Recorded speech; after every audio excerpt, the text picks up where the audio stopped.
persilakan kami mengucapkan selamat Paskah bagi kita semua.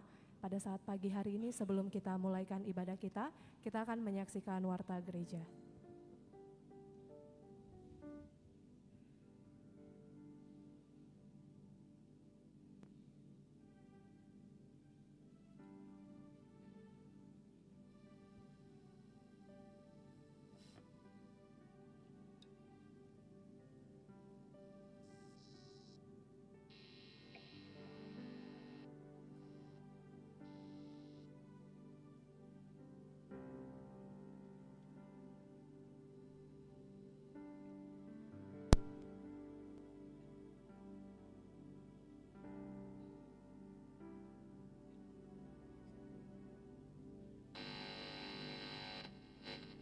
Demikian warta gereja kita yang ada. Sebagai tambahan, diharapkan kepada Bapak Ibu Jemaat untuk dapat bertahan sebentar karena setelah ibadah akan ada penambahan informasi dari pengurus.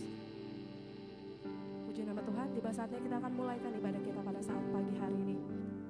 Mari kita siapkan hati kita, mari kita siapkan pikiran kita untuk kita naikkan pujian syukur kita kepada Tuhan, penyembahan kita, sebab Yesus Dia yang telah bangkit. Haleluya. Kami mau bersyukur Tuhan. Kami mau menaikkan syukur kami lewat puji-pujian kami. Kami mau menaikkan pujian syukur kami lewat penyembahan kami pada saat pagi hari ini. Terima kasih Tuhan, terima kasih Yesus. Haleluya.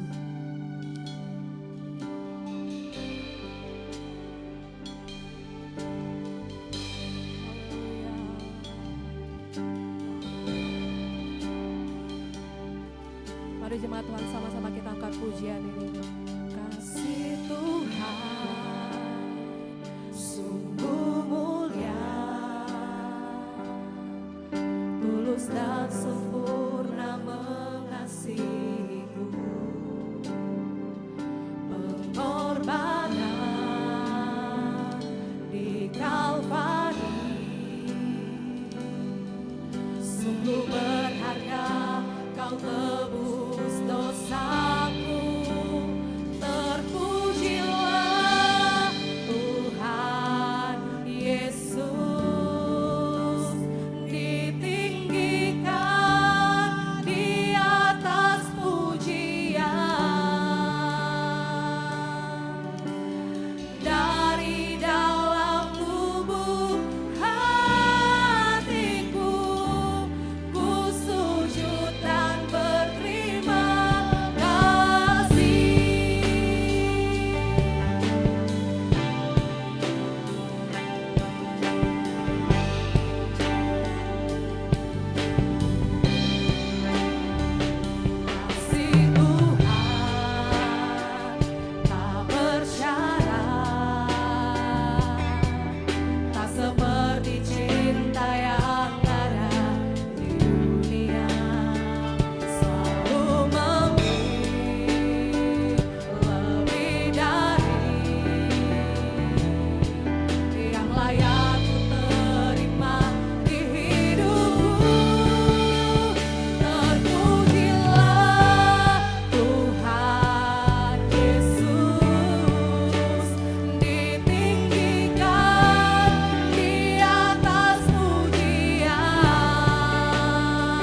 menaikkan pujian syukur kami kepadamu Yesus. Haleluya, terima kasih Tuhan, terima kasih Yesus. Haleluya, haleluya. Sebab kami mau terus memuji, memuliakan namamu Tuhan pada saat pagi hari ini. Haleluya, haleluya. Kami mau memujimu, kami mau menyembahmu Tuhan. Haleluya. Ku mau memujimu, ku selalu pujimu.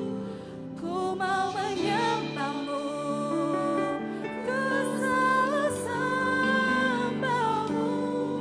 Kau yang layak terima semua pujian, kemuliaan hanya bagi Tuhan. Sekali lagi ku mau memujimu, amin Tuhan. Ku selalu pujimu, ku mau menyembahmu, ku selalu sembahmu. Kau yang layak terima semua pujian, kemuliaan hanya bagi. Saya undang Bapak Ibu untuk dapat bangkit berdiri. Ku mau memujimu, ku selalu pujimu, ku mau menyembahmu, ku selalu sembahmu. Sebab Kau yang layak terima pujian Tuhan, terima semua pujian, kemuliaan. Sekali lagi mau memujimu, mau memujimu, Yesus. Ku selalu pujimu, ku mau menyembahmu, ku selalu sembahmu. Kau yang layak terima semua pujian, kemuliaan hanya bagi Tuhan. Kau yang layak terima, Kau yang layak terima semua pujian, kemuliaan hanya bagi Tuhan. Kau yang layak terima semua pujian, kemuliaan hanya bagi Tuhan. Haleluya, beri kemuliaan bagi Tuhan kita Yesus Kristus. Terima kasih Bapa, terima kasih Yesus. Kami siap Tuhan untuk memuji, memuliakan namamu hanya di dalam nama Tuhan Yesus. Haleluya, amin. Puji nama Tuhan. Sebelum kita puji muliakan nama Tuhan, saya rindu Bapak Ibu Jemaat boleh dapat bersalaman di samping kiri kanannya. Haleluya, kita akan angkat pujian kita pada saat pagi hari ini.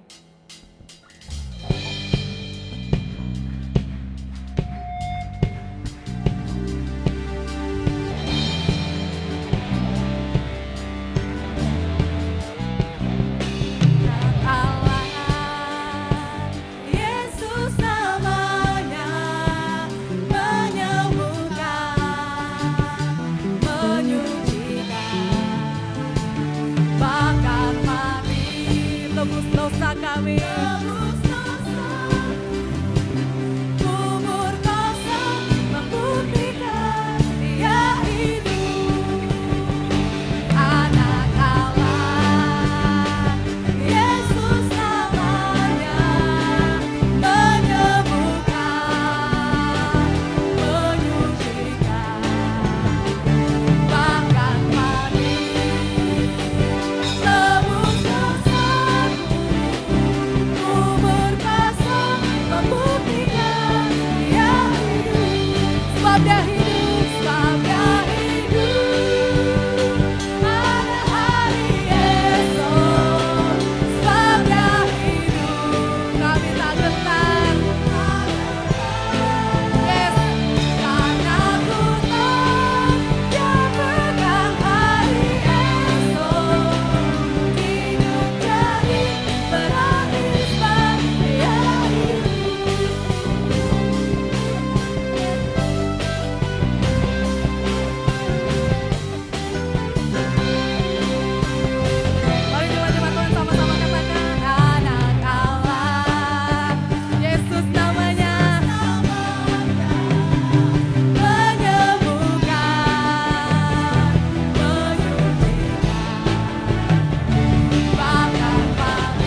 Tiba saatnya kita akan masuk dalam persembahan pujian. Untuk yang pertama kami persilakan kepada kaum pria.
Demikian persembahan pujian dari kaum pria yang ada. Selanjutnya kami persilakan persembahan pujian kepada kaum wanita.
Persembahan pujian selanjutnya kami persilakan kepada anak-anak sekolah minggu.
Demikian persembahan pujian yang ada.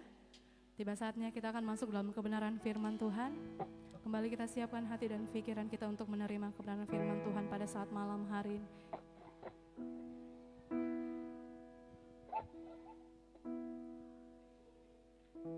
Kita angkat pujian kita kepada Tuhan.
Bapa di sorga, Bapa yang baik bagi kami semua.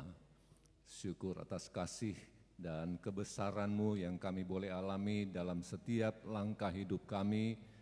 Kami selalu dijaga Tuhan. Sampai pagi hari ini kami boleh ada di tempat ini bersama menaikkan pujian, penyembahan, persembahan dari hati, dari kehidupan kami bagi kemuliaan Tuhan. Engkau yang memberkati kami, dan Engkau juga yang membekali kami dengan firman-Mu. Itu sebabnya Roh Kudus menyucikan, menguduskan kehidupan kami. Kami mengalami kasih Tuhan. Terima kasih Bapa. Kami siap untuk mendengar firman-Mu dalam nama Tuhan Yesus Kristus, Juru Selamat kami yang sempurna. Haleluya. Amin. Baik, silakan duduk.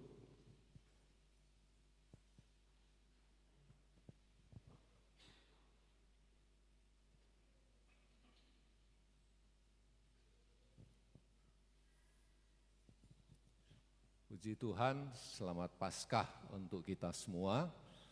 Ya, kita pagi hari ini dapat juga hadir dan bersukacita atas segala apa yang Tuhan lakukan bagi kita, termasuk kebangkitannya yang hari ini dirayakan oleh umat Tuhan, orang-orang percaya.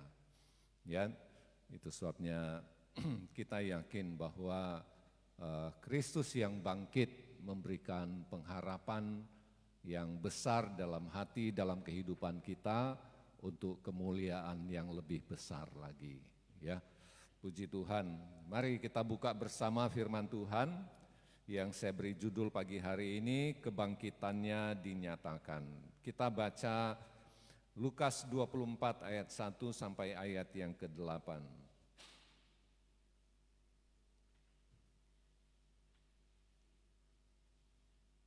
Kitab Injil Lukas pasal 24 ayat 1 sampai ayat yang ke-8. Kalau sudah temukan, kita baca ayat ini berbalas-balasan. Tetapi pagi-pagi benar pada hari pertama minggu itu, mereka pergi ke kubur membawa rempah-rempah yang telah disediakan mereka. Dan setelah masuk, mereka tidak menemukan mayat Tuhan Yesus.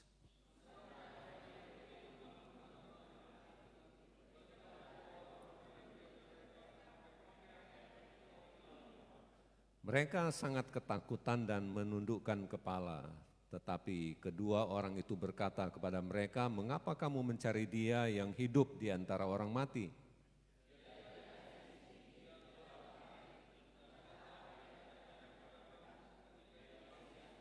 Yaitu bahwa Anak Manusia harus diserahkan ke tangan orang-orang berdosa dan disalibkan dan akan bangkit pada hari yang ketiga."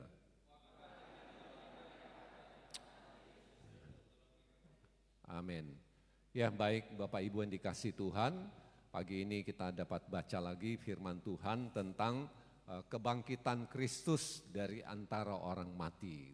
Ya, nah jadi kita juga memerhatikan saudara bahwa ini bukan satu-satu peristiwa yang terjadi sesaat atau satu peristiwa yang kejadiannya tidak diketahui sebelumnya. Kenapa? Karena jauh sebelum peristiwa kebangkitan, Yesus sendiri sudah mengisahkan itu. Dia sudah berulang kali menyampaikan peristiwa ini, pengalaman ini juga kepada murid-murid, ya, dan juga orang banyak. Nah, ini yang saya katakan minggu yang lalu, betul apa kata firman Tuhan tentang pribadi Kristus yang dikatakan dia adalah terang dunia. Terang dunia artinya mau menjelaskan dia bukan seperti matahari. Matahari pun hanya menerangi sebagian. Saudara-saudara, dia tidak menerangi. Sekarang ada daerah lain dalam keadaan gelap gitu. Ya kan begitu, saudara. Jadi tidak seluruh bumi dapat bagian terang matahari pada satu waktu dan satu waktu yang sama gitu. Pada jam yang sama, tanggal yang sama. Ya. Nah, saudara-saudara yang dikasihi Tuhan, firman Tuhan berkata Yesus itu terang dunia gitu. Ya, memang dia punya arti metaforis juga bahwa dia adalah terang untuk kehidupan rohani gitu. Tapi juga mau menjelaskan tentang terang dari eksistensinya gitu. Dari keberadaannya, dari pribadinya sendiri gitu. Bayangkan, dia disalib, dia sudah mengisahkan itu. Dia mati, dia juga sudah menceritakan itu. Sampai dia bangkit dari antara orang mati, itu pun dia sudah beritakan. Jadi bukan satu peristiwa yang sebenarnya menjadi surprise, kejutan bagi murid-murid. Mereka pasti sudah tahu peristiwa ini. Gitu. Nah itu sebabnya terus dikatakan setelah dia bangkit, nah orang-orang mau memastikan mereka ke kuburan untuk itu. Atau adat orang Yahudi juga dikatakan membawa rempah-rempah. Mereka bawa kembang atau apalah ke makam gitu. Yang biasa mereka lakukan gitu. Ya, tapi di situ ada malaikat mengatakan, kenapa kamu cari orang hidup dari antara orang mati? Ya, itu suatu yang luar biasa gitu. Jadi ini juga kita melihat bahwa kita tidak membutuhkan validasi ya, dari sesuatu yang di luar Alkitab yang menjelaskan. Mungkin ada orang sudah 50 tahun iring Yesus, iya saya baru tahu bahwa Yesus itu bangkit. Kan lucu. Karena kenapa? Karena dibahas oleh orang tidak percaya gitu. Ya, kenapa Yesus mati banyak dibahas? Yesus bangkit tidak dibahas itu. Loh, mestinya kan gitu, Saudara, adil dan jujur. Seperti itu, ya. Nah, itu sebabnya kita lihat pagi hari ini, Saudara, bagaimana dia bangkit dan dia menyatakan diri ya dalam tubuh kemuliaan, tubuh kebangkitan kepada banyak orang. Jadi orang-orang itu menyaksikan itu. Siapa yang bisa membantah bahwa dia itu dia tidak bangkit dari antara orang mati? Ada banyak kesaksian-kesaksian. Dia disalib pun ada banyak orang menyaksikan itu. Ada banyak orang melihat itu. Ada peristiwa yang mencatat secara rinci gitu. Bahkan dia dikuburkan, itu sama juga gitu. Banyak orang menyaksikan itu. Sampai dia bangkit dari antara orang mati. Ya, orang pikir, loh kemarin dia yang disalib. Kemarin dia dikuburkan. Loh hari ini kok ada di sini? Nah, memang itu satu kesaksian. Saudara-saudara, mungkin kita pernah bertanya kenapa sih kalau Allah itu hidup, Tuhan itu hidup, kenapa dia harus melewati penderitaan, salib, kematian? Apa ini satu drama pertunjukan yang mau diperlihatkan kepada manusia? Bukan, ini bukan satu drama. Tapi dia mau menyatakan kebesarannya yang luar biasa. Bahwa kematian tidak dapat menahan. Ya. Jadi ini menunjukkan kebesaran Tuhan tentang kehidupan. Ya, ini satu poin, Saudara. Dia mau menunjukkan kebesarannya tentang kehidupan gitu. Siapa boleh mati, tapi dia akan mengalami kehidupan gitu. Sama. Orang Kristen, orang percaya gitu. Kematian bukan berarti kematian dari seluruh eksistensi manusia kita. Ya, bukan selesainya satu kehidupan. Ada perjalanan yang lebih jauh setelah kematian fisik. Amin. Nah, jadi kenapa sih Yesus mesti mati? Yesus mesti disalib, dikuburkan.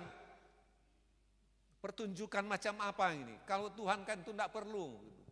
Ya sudah mau selamatkan, selamatkan saja gitu. Saudara, dia mau menunjukkan dia datang sebagai manusia, bahkan mengambil rupa seorang hamba yang melayani manusia. Dia mesti mati, tapi kematian tidak dapat menghalangi kehidupan yang sesungguhnya. Mayatnya saja tidak ada gitu. Dia bangkit dalam tubuh kemuliaan. Ya, puji Tuhan. Saudara-saudara yang dikasih Tuhan. Kita lihat dari kebangkitannya dia menyatakan diri. Kita buka dari Markus pasal 16. Markus pasal 16 ayat 9 sampai 11. Ini yang pertama gitu.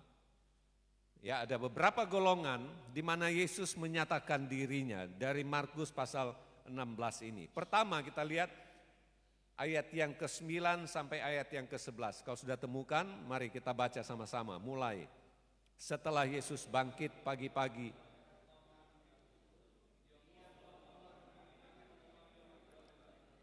daripadanya Yesus pernah mengusir 7 setan. Lalu perempuan itu pergi memberitahukannya kepada mereka yang selalu mengiringi Yesus dan yang waktu itu sedang berkabung dan menangis. Tapi ketika mereka mendengar bahwa mereka tidak percaya. Ya, saudara-saudara yang dikatakan, pertama kepada seorang pribadi dari Maria. Gitu. Dia setelah bangkit, dia menunjukkan dirinya. Dia menyatakan diri dikatakan kepada Maria Magdalena yang dulu orang yang berdosa, bahkan dirasuk setan. 7 setan gitu dikatakan. 7 kekuatan kegelapan ada pada Maria Magdalena ini. Ya, dalam Alkitab itu ada berapa Maria gitu. Jadi bukan oh ini Maria yang melahirkan Yesus dirasuk setan itu. Bukan, ini Maria Magdalena, Maria yang lain lagi. Ya mungkin tidak salah ada 7 Maria dalam perjanjian baru. Ya, nah saudara-saudara yang dikasih Tuhan, dikatakan Maria Magdalena itu dilepaskan, dipulihkan oleh Tuhan dari keberdosaannya, dari kerasukannya. Dan dia menyatakan diri kepada Maria ini, gitu. Maria Magdalena. Dikatakan lalu perempuan itu pergi memberitahukan kepada mereka yang selalu mengiringi Yesus. Dan pada waktu itu sedang berkabung dan menangis. Dia menyampaikan kabar kebangkitan Yesus. Ya, karena dia menyaksikan, dia melihat, dia meneruskan berita ini kepada orang-orang lainnya yang dia tahu mereka ini juga ada bagian di mana orang-orang yang mengiringi Yesus, pengikut Kristus, murid-murid. Tapi hasilnya apa? Mereka tidak percaya juga, saudara-saudara. Ya, tidak percaya tentang kebangkitan. Ya. Nah, kita lihat kenapa sih Tuhan menampakkan diri kepada Maria Magdalena, saudara-saudara. Pertama kita lihat dia menerima, dia memulihkan Maria, dia melepaskan dosa yang begitu besar yang mengikat Maria Magdalena. Ya, saudara-saudara. Jadi setelah Maria mengalami pemulihan, Tuhan menyatakan dirinya. Ya, saudara-saudara, mungkin pengalaman-pengalaman seperti ini, saudara, ada banyak pada orang-orang yang percaya saat ini.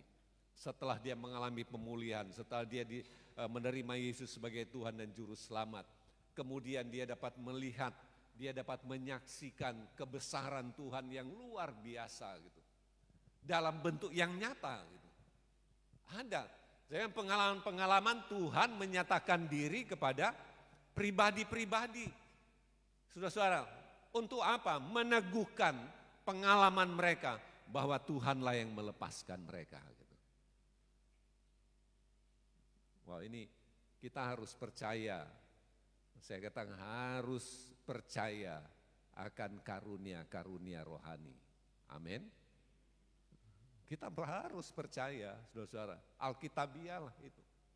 Ada seorang Elia yang namanya Elia, siapalah, dia bilang, enggak perlu itu karunia-karunia itu. Saya bilang, kamu khotbah aja itu sudah karunia. Oh, betul enggak, saudara? Ini orang apa ini? Loh, kan begitu, saudara? Bahkan karunia-karunia rohani itu bukan cuma yang 12 karunia itu, ada 20 tujuan yang dicatat secara spesifik. Di Roma juga banyak itu. Itu karunia, orang melayani itu satu karunia gitu. Ya, orang menasehati itu karunia gitu. Ya, ada begitu banyak, saudara, karena itu kekayaan-kekayaan. Ya, jadi maksud Tuhan menyatakan diri kepada Maria Magdalena, seorang berdosa yang sudah dipulihkan, mau meneguhkan pengalamannya gitu. Sehingga dia punya keberanian mengabarkan berita kepada orang-orang lainnya. Gitu. Ya, saudara-saudara, Tuhan pun saya yakin dapat ditemui oleh setiap kita. Gitu. Ya, kita pun bisa melihat Tuhan di tahtanya yang mulia. Gitu. Kita pun bisa dapat melihat Tuhan yang hadir nyata di mata kita sendiri. Gitu. Ada saat di mana kita mungkin dalam pergumulan kehidupan, di mana kita dapat menyaksikan. Itu sebabnya firman Tuhan mengatakan, jadilah tenang supaya kita dapat berdoa. Surat Petrus, jadilah tenang. Saudara, kalau saudara lihat, saudara isi air di ember, saudara goyang ember itu, air itu kocak gitu. Ya, goncang airnya, kita tidak bisa melihat secara baik gambar kita di situ. Gitu. Tapi kalau air itu tenang, kita bisa lihat wajah kita ada di situ. Ya, mungkin dalam pergumulan, goncangan kita nggak bisa lihat apa-apa. Tapi pada waktu kita tenang, kita dapat memandang Tuhan. Ya, saudara, kita mungkin diolok, difitnah, di apalah, sehingga kita terus meledak-ledak. Nah itu sulit. Tapi pada waktu kita ayo tenanglah, itu hal yang biasa. Jadi pada waktu kita bisa menerima dan kita bisa tenang menghadapi setiap pergumulan kehidupan, kita dapat menyaksikan ada gambarnya jelas. Ya, nah jadi ini saudara, kenapa Tuhan menyatakan diri, dia mau meneguhkan pengalaman itu gitu. Sama saudara, mari kita harus teruslah lebih dalam lagi hidup bersama Tuhan. Ya, terus kita menemukan pengalaman-pengalaman yang baru, pengalaman yang meneguhkan, yang menguatkan kita, membesarkan hati kita untuk kita juga dapat melayani, mengabarkan kasih dan kebaikan Tuhan kepada kelompok yang kedua. Coba kita lihat. Ayat 12 dan ayat 13. Ini ada 3 kelompok di Markus 16 ini. 12 dan ayat 13. Mari kita baca sama-sama ayat ini, ayat 12, ayat 13. Kita baca mulai. Sesudah itu ia menampakkan diri dalam rupa yang lain kepada 2 orang dari mereka. Ketika keduanya dalam perjalanan keluar kota, lalu kembalilah mereka memberitahukannya kepada teman-teman yang lain, tapi kepada tidak percaya. Nah ini 2 orang yang ke Emmaus. Saudara, dalam perjalanan mereka berbicara satu dengan yang lain. Gitu. Satu pengalaman yang baru, seseorang yang disalib, dikuburkan. Gitu. Jadi dikatakan mereka itu bertukar pikiran. Gitu. Ya, jadi yang mereka perbincangkan pengalaman yang baru mereka lihat. Tiba-tiba ada seseorang yang ada bersama-sama dengan mereka. Gitu. Ya, yang bertanya ada apa, dan orang-orang itu memberitahukan peristiwa. Masa kamu nggak tahu itu cerita kemarin? Ya, saudara-saudara, terus dia menyatakan diri kepada 2 orang yang dalam perjalanan menuju ke Emmaus. 2 orang yang sedang pulang ke rumah mereka dalam perjalanan yang panjang mungkin. Ya, berjam-jam, bahkan mungkin berhari-hari dalam perjalanan mereka. Yesus hadir dan menyatakan diri kepada 2 orang ini. Yang menunjuk kepada kelompok ini semacam satu keluarga. Ya, satu keluarga.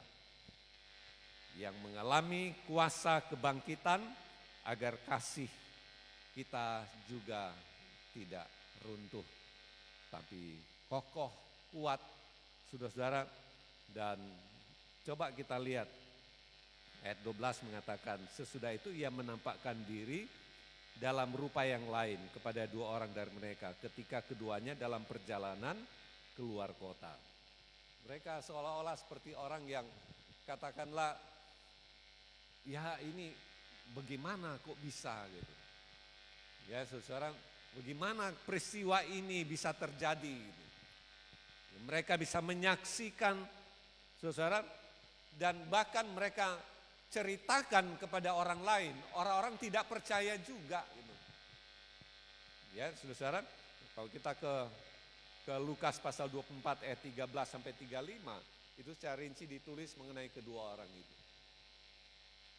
Ya, saudara-saudara, ada begitu banyak pertanyaan-pertanyaan yang muncul di pikiran mereka dalam perjalanan. Mereka bertukar pikiran, mereka memperbincangkan itu. Saudara, mungkin ada yang ragu juga gitu, di antara mereka gitu. Ada yang mempersoalkan atau ada yang, wah ini masa sih kita juga cerita dan orang tidak percaya. Kita sampaikan orang tidak terima gitu. Kita mengisahkan itu pada orang yang lain, tapi mereka tidak yakin. Ya saudara-saudara yang dikasihi Tuhan, terus Yesus hadirlah di antara 2 orang itu, meneguhkan ini. Ya, meneguhkan pengalaman ini, meneguhkan kisah mereka, supaya mereka itu teguh hati, kuat hati. Mereka punya pikiran yang kuat, mereka punya pikiran yang lurus, bahwa ini peristiwa ilahi yang luar biasa yang mereka sudah saksikan. Gitu. Puji Tuhan, saudara-saudara, demikian juga dalam kehidupan kita. Gitu. Ya, dalam mengiring Tuhan, kita memerlukan Tuhan hadir di tengah keluarga, di tengah rumah tangga kita. Dia meneguhkan sehingga kekuatan dari kebangkitannya hadir. Ya, saudara-saudara, sehingga nyata kehadirannya dan membuat kita menjadi teguh hati kita. Gitu. Ya, dan kita lihat yang berikutnya. Ayat 14 sampai ayat yang ke-18. Ayat 14 sampai ayat yang ke-18. Mari kita baca sama-sama ayat ini. Mulai. Akhirnya ia menampakkan diri.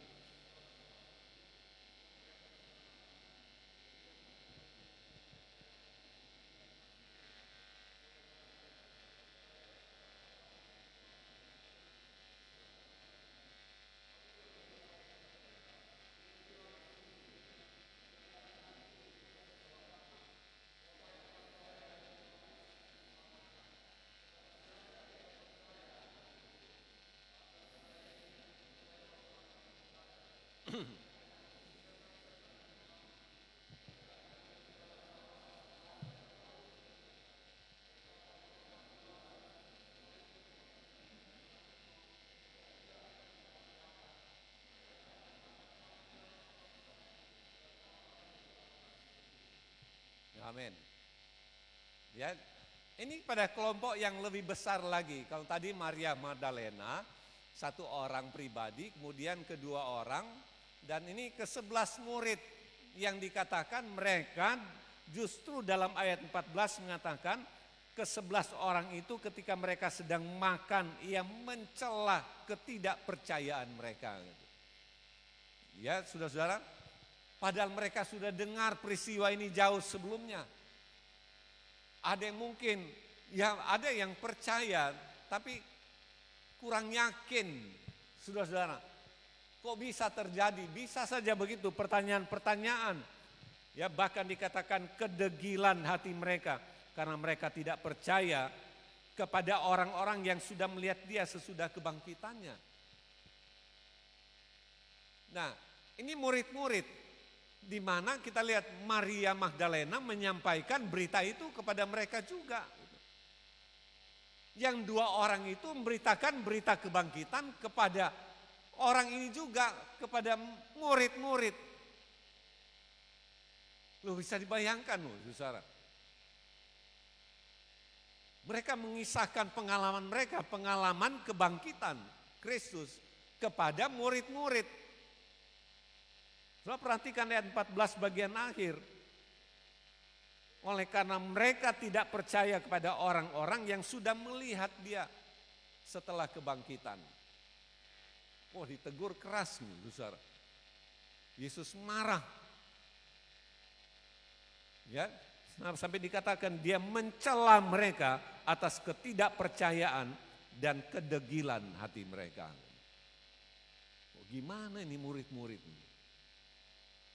Kan begitu saudara. Kebangkitannya dia menyatakan diri bagi murid-murid juga.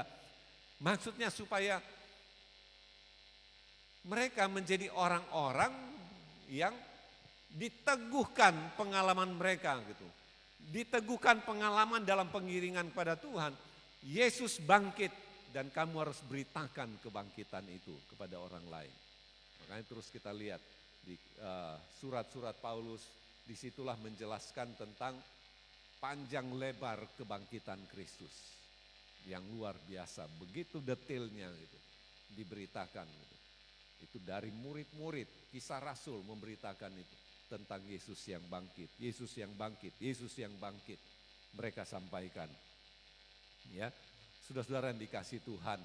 Jadi Yesus menyatakan diri supaya mereka jangan jadi orang yang tidak percaya lagi, jangan jadi orang yang punya hati yang keras, ya hati yang keras, ya tidak mau dengar pengalaman orang lain, tidak mau paham mengenai peristiwa yang sudah terjadi gitu.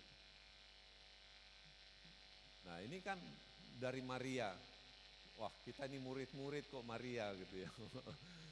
Ya, orang yang dari Emmaus ini, 2 orang ini, masa dari dia juga kita mau dengar gitu. Tuhan bilang ini orang punya hati yang degil, orang yang tidak percaya. Ya, saudara-saudara yang dikasih Tuhan, mari kita jadi orang juga yang mau percaya akan kekuatan kuasa kebangkitan Kristus. Supaya kita leluasa menyampaikan kabar baik ini.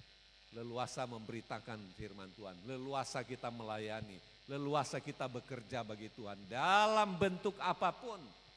Oleh karena apa? Pengharapan kebangkitan Kristus mendorong kita, saudara, melakukan yang terbaik bagi Kristus. Ya, mendorong kita melakukan yang terbaik bagi Kristus. Itu kebangkitan. Ya, istilahnya kita lihat satu hal yang membuat mereka lumpuh adalah ketidakpercayaan. Artinya kita harus punya langkah-langkah pasti oleh karena kebangkitan Kristus mempengaruhi seluruh eksistensi hidup kita gitu. Sehingga kita leluasa untuk melakukan aktivitas pelayanan-pelayanan kita. Saya bilang pelayanan dalam bentuk apapun gitu, yang kita lakukan. Ya, kita harus dasari itu segala sesuatunya dari satu pengharapan. Kristus itu hidup. Dia tidak dikubur. Dia bangkit dari antara orang mati gitu. Ya, bayangkan kita lihat di sini, saudara. Ini murid, dicela ketidakpercayaannya. Murid, tapi dikatakan punya hati yang degil. Hati yang degil mungkin dia menganggap remeh berita dari Maria Magdalena. Hati yang degil mungkin dia menganggap remeh juga berita dari kedua orang murid yang dalam perjalanan ke Emmaus itu. Hati yang degil mungkin juga, saudara, hati mereka satu hati yang tidak yakin akan perkataan Kristus mengenai kebangkitan. Saya bilang di pertama tadi kan, Yesus terang dunia. Jadi dia menyatakan dirinya begitu jelas, gitu, pribadinya, eksistensinya. Gitu. Dia disalib, dia sudah beritahu jauh hari sebelumnya.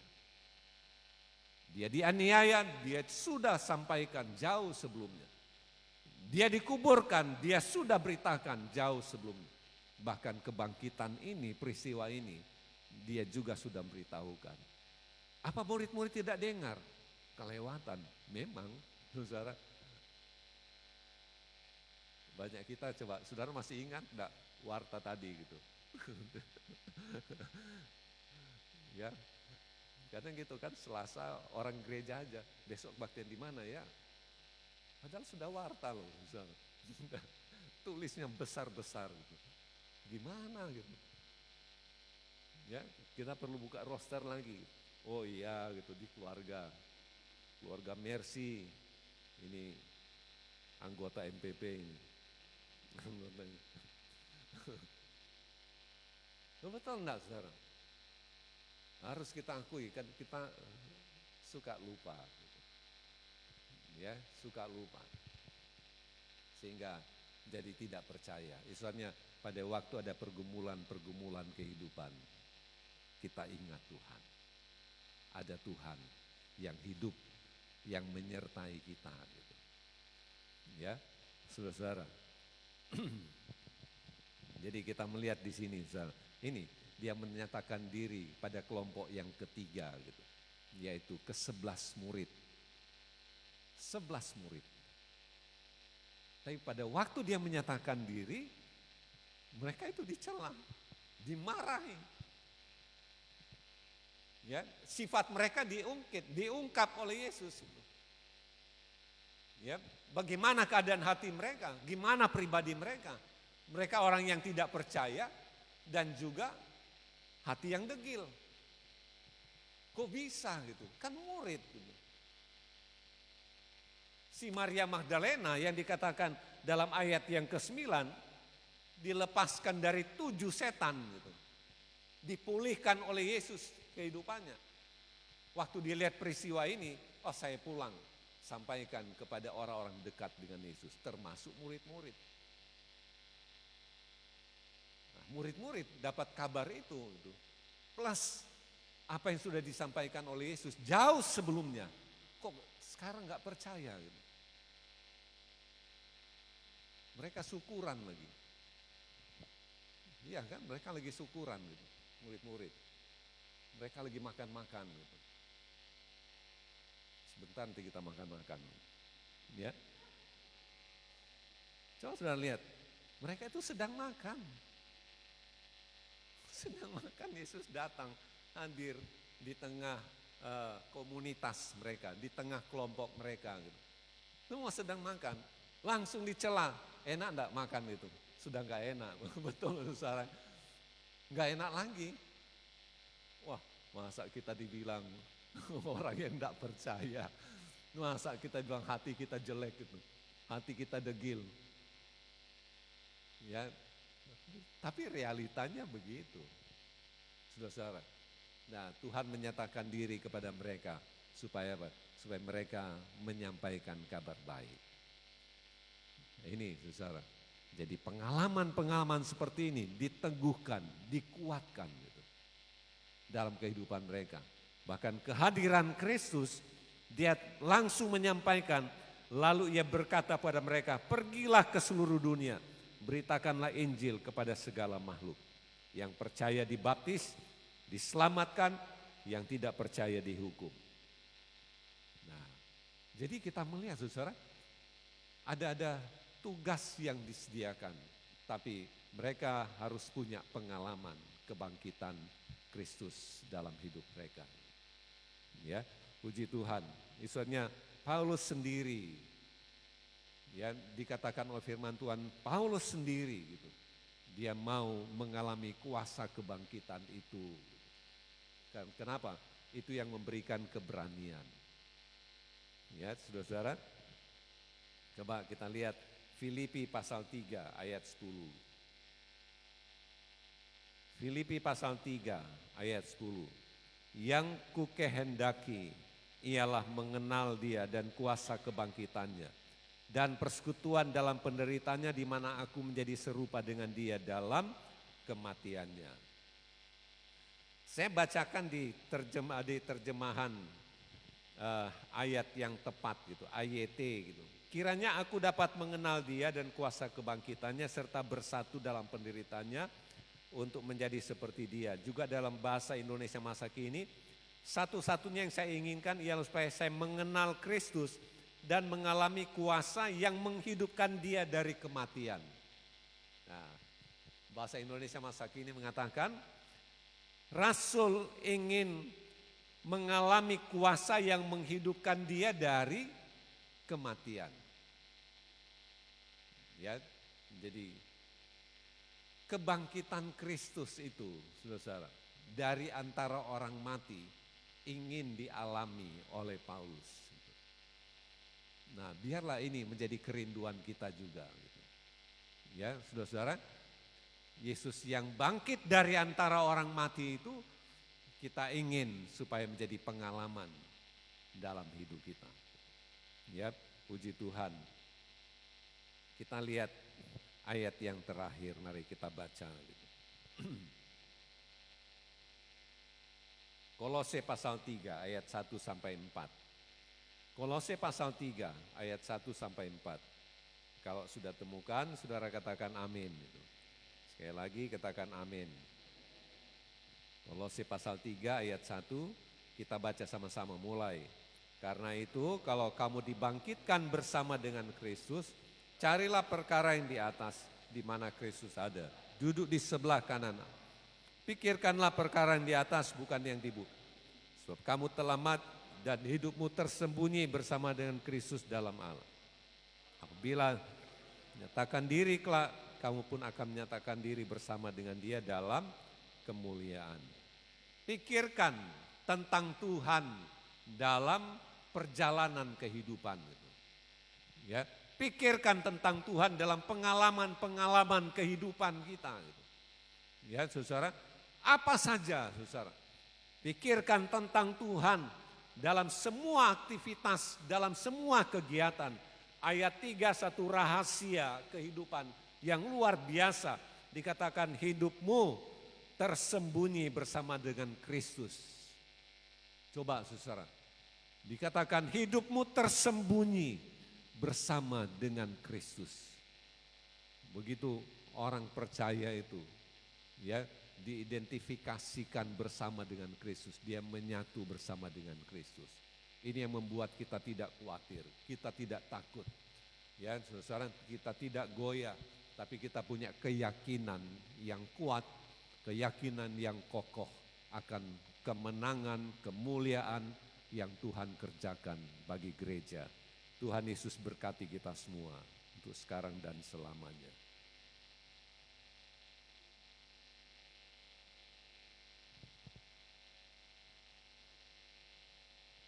Kita naikkan penyanyian. Satu hal yang kurindukan ya Tuhan. Lebih dalam lagi.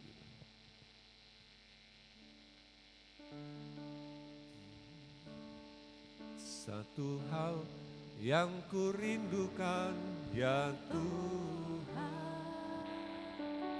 selalu berada di dekat-Mu dengan senang hati, dengan senang jiwa, ku menanti kehadiran-Mu.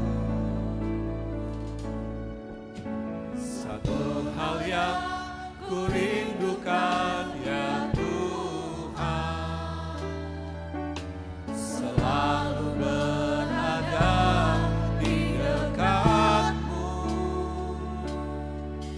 dengan senang hati, dengan senang jiwa, ku menanti kehadiran-Mu.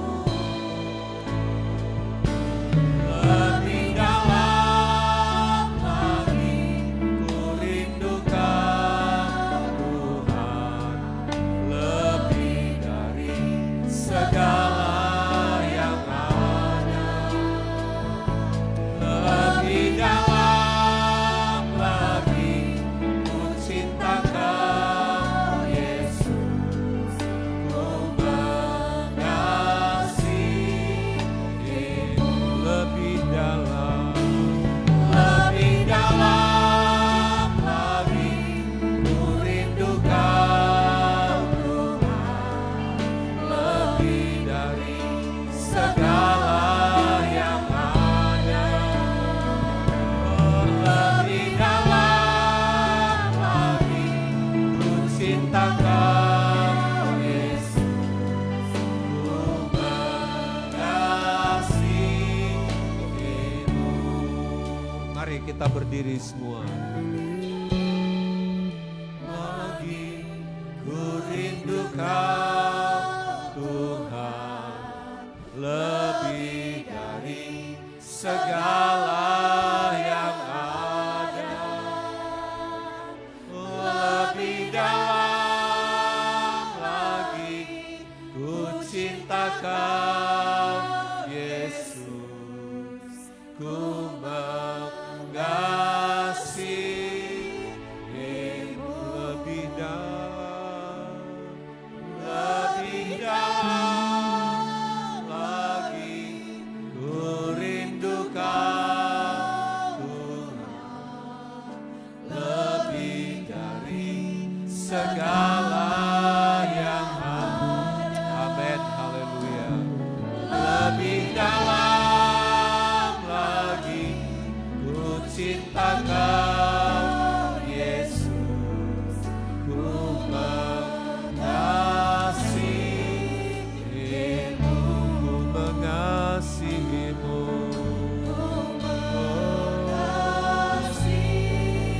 Ku mengasihi-Mu Tuhan.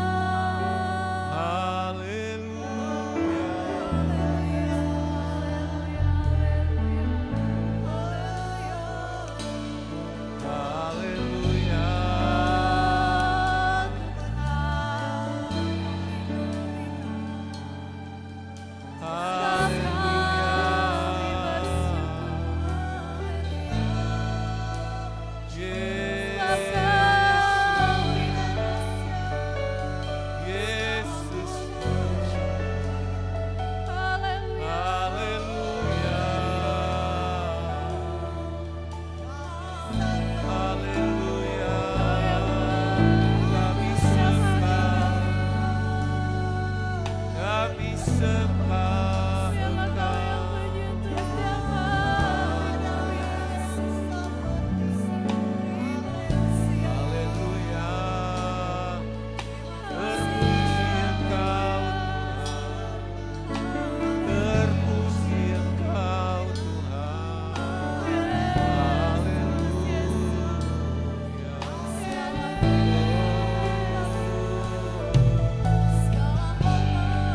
Kami mengasihi Engkau, kami mengasihi. Terima kasih Tuhan. Engkau dipuji, dimuliakan, Sebab Kau yang layak Engkau ditinggikan Kau yang layak Tuhan. ditinggikan. Haleluya.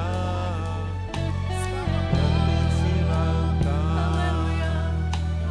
kami sembah.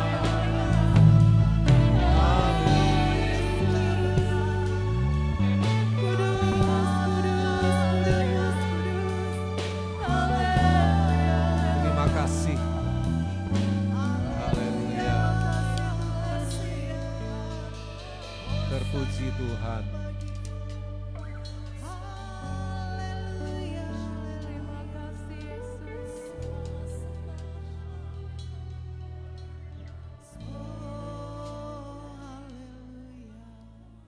Bapa, terima kasih, kami bersyukur atas segala kasih-Mu, segala anugerah yang begitu besar yang Kau nyatakan bagi kami.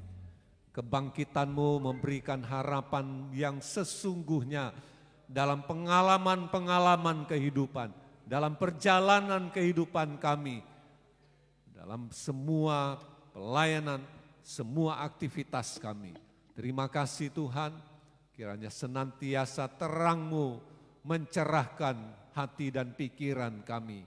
Kami senantiasa memandang Engkau, mengingat Engkau, dan sungguh yakin akan kuasa-Mu dinyatakan. Terpujilah Tuhan kekal selamanya. Tuhan yang memeteraikan firman-Mu dalam setiap hati. Roh Kudus juga yang menumbuhkan setiap kebenaran ini dalam kehidupan kami. Bagi kemuliaan Tuhan. Diberkati pekerjaan-Mu di tempat ini. Diberkati semua jemaat GBT Muara Jawa, baik pribadi rumah tangga. Diberkati dalam pekerjaan-pekerjaan. Tuhan menjaga, melindungi, melingkupi dengan kuat kuasa Tuhan. Dalam melaksanakan tugas pekerjaan, tidak ada apapun dapat membahayakan. Sehingga semuanya dapat menyelesaikan setiap pekerjaan yang dihadapi dengan baik. Diberkati rekan kerja, diberkati pimpinan, diberkati perusahaan di mana anak-anak-Mu bekerja. Tuhan tolong mereka yang mencari lapangan pekerjaan, dibukakan jalan oleh Tuhan. Tuhan menempatkan mereka pada tempat-tempat yang terbaik bagi mereka dan semua bagi kemuliaan Tuhan. Bahkan kami doa untuk setiap usaha-usaha yang dijalankan oleh anak-anak-Mu. Tuhan tambahkan semua. Engkau hadir di tengah kehidupan anak-anak-Mu yang memiliki usaha dalam bentuk apapun. Kiranya Tuhan lipat gandakan dan tidak ada yang kekurangan. Diberkati juga Tuhan dalam setiap pergumulan-pergumulan kehidupan. Tuhan beri kemenangan, Tuhan hadir senantiasa memegang dan memberikan kemampuan-kemampuan dalam setiap pencobaan, dalam setiap pergumulan-pergumulan. Kemenangan Tuhan sediakan bagi setiap kami anak-anak-Mu. Diberkati juga Tuhan semua saudara-saudara kami yang saat ini dalam keadaan sakit. Mari Tuhan Engkau menjamah mereka. Tuhan yang memulihkan, Tuhan yang berikan kesembuhan. Ada mujizat yang Engkau sediakan. Ada pertolongan, ada pemulihan yang Tuhan lakukan bagi setiap anak-anak-Mu yang saat ini dalam keadaan sakit. Kami tolak semua sakit penyakit dalam nama Tuhan Yesus. Dalam nama Tuhan Yesus, oleh kuasa Tuhan Yesus Kristus, penyakit mereka dihancurkan. Dan mereka terima kesembuhan, terima pemulihan, terima kekuatan yang Tuhan sediakan. Diberkati apa yang mereka makan, yang mereka minum, bahkan mungkin obat-obatan yang dikonsumsi, disuci, dikuduskan oleh Tuhan. Tuhan juga tolong berkati semua anak-anak kami dalam pertumbuhan, diberi kuat, diberi sehat, mereka dalam pendidikan diberi kecerdasan. Tuhan berkati semua sanak saudara keluarga kami, anak-anak kami, di mana berada melaksanakan tugas pekerjaan mereka, dalam rumah tangga mereka, dalam pelayanan-pelayanan mereka, semua dipakai Tuhan. dan diberkati. Bapa, Tuhan Engkau berkati bangsa negara kami Indonesia, pemerintah kami, pusat daerah, semua Tuhan berkati, beri hikmat marifat bagi mereka, kekuatan melaksanakan tugas tanggung jawab mereka. Bersyukur di Kabupaten Kutai Kartanegara, di PSU yang sudah berjalan kemarin dapat selesai dengan baik, Engkau dipermuliakan. Kami yakin Engkau juga yang menempatkan pemerintah di Kutai Kartanegara ini dengan baik, dan kami boleh ada kerjasama satu dengan yang lainnya demi kemuliaan Tuhan, demi kemajuan pekerjaan-Mu yang ada di Kutai Kartanegara. Kami juga berdoa ya Tuhan untuk semua gereja-Mu, hamba-hamba-Mu, seluruh umat-Mu, pergumulan-pergumulan gereja-gereja Tuhan. Kami yakin Tuhan hadir memberikan kemenangan, kelepasan, sehingga mereka sungguh dipenuhi sukacita. Baik tekanan yang mereka hadapi, penolakan-penolakan, kami yakin kemenangan juga Tuhan sediakan. Terima kasih Bapa, kami doa untuk sarana pekabaran Injil dalam bentuk apapun dipakai Tuhan. Untuk penjangkauan-penjangkauan setiap suku kaum bangsa bahasa dimenangkan bagi kemuliaan-Mu. Terpujilah Tuhan kekal selamanya. Sebentar kami akan teruskan pelayanan kami di Kuala, di Pantai Tanjung. Kami yakin Tuhan yang berkati, menjaga, melindungi perjalanan juga selama berada di sana. Oh Tuhan, kiranya kami dapat menjadi berkat, kiranya Injil juga dapat diberitakan di seputar Pantai Tanjung ini. Kami yakin bahwa apapun yang sudah ditaburkan, ada saat di mana Tuhan menumbuhkan taburan-taburan ini, taburan-taburan benih kekal ini boleh tumbuh di banyak orang lain juga, mereka diselamatkan. Terima kasih Bapa, terpujilah Tuhan kekal selamanya. Pimpin-bimbing kami kembali ke tempat masing-masing, Tuhan yang memberkati setiap kami. Dan saudara-saudara, arahkan hati dan terimalah berkat Tuhan. Tuhan memberkati engkau dan melindungi engkau. Tuhan menyinari engkau dengan wajahnya dan memberi engkau kasih karunia. Tuhan menghadapkan wajahnya kepadamu dan memberi engkau damai sejahtera.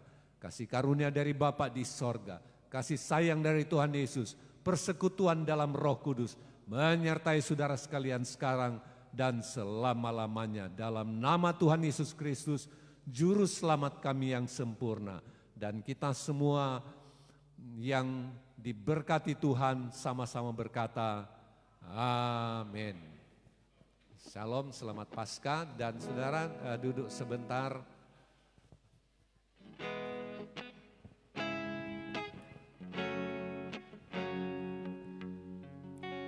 Ya baik, shalom Bapak Ibu. Menyampaikan saja untuk teknis keberangkatan kita. Setelah ini Bapak Ibu bisa kembali ke rumah dulu masing-masing. Harapannya sebelum 10:30 kita sudah berangkat. Jadi Bapak Ibu bisa mempersiapkan dulu dan bisa kembali ke gereja yang ada di seputaran ini. Tapi Bapak Ibu yang berada agak jauh dari gereja mau berangkat langsung tidak apa-apa. Nah, untuk konsumsi yang sekiranya tidak bisa dibawa di kendaraan pribadi bisa diantar ke gereja dan akan dinaikkan ada pick-up kita. Terima kasih buat ya Bapak Junius yang meminjamkan kita pick-up-nya sehingga bisa digunakan. Jadi Bapak Ibu bisa mengantar ke gereja, kita berdoa bersama dulu baru kita akan berangkat. Termasuk kita akan mengkalkulasi berapa orang yang akan ikut. Nah, sampai di sana bagi Bapak Ibu yang misalkan tidak ke gereja dulu, langsung ke sana. Nanti di sana ada tim yang akan menyambut di loket pembayaran.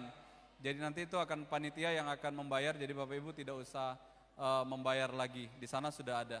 Harapannya Bapak Ibu bisa yang naik motor terutama hati-hati di jalan. Yang berkendara tetap diingatkan. Nah, setelah ini bisa kembali ke rumah masing-masing dulu, pulang dulu. Kalau bisa, kita bisa lebih cepat berangkat lebih bagus. Jadi sampai di sana kita akan ibadah singkat dan setelah itu makan bersama dan dilanjutkan dengan mungkin ada lomba-lomba begitu Bapak Ibu. Demikian, terima kasih, sampai ketemu di Tanjung Harapan. Terima kasih, Tuhan berkati.